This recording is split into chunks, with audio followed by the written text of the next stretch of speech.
Penemuan narkoba jenis sabu berawal saat petugas lapas menggeledah barang bawaan salah satu pembesuk. Curiga dengan popok anak yang mengganjal, akhirnya petugas memeriksa dan menemukan 3 plastik diduga berisi sabu. Setelah diuji pihak kepolisian, barang bukti yang ditemukan petugas lapas Kendari adalah narkoba jenis sabu. Kini pelaku dan barang bukti telah diamankan di Mako Polresta Kendari guna penyelidikan lebih lanjut. Barang tersebut ditemukan oleh petugas kami atas nama Anina Lapoku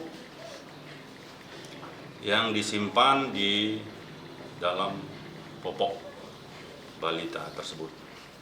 Selanjutnya, hari ini langsung kami serahkan.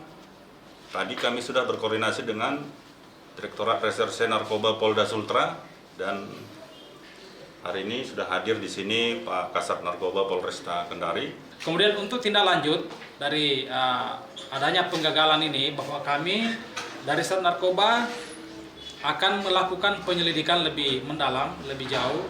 Di antaranya akan melakukan pemeriksaan terhadap saksi-saksi, kemudian kepada yang bersangkutan, bahkan kepada suami yang bersangkutan yang diduga barang ini akan diberikan kepada suaminya.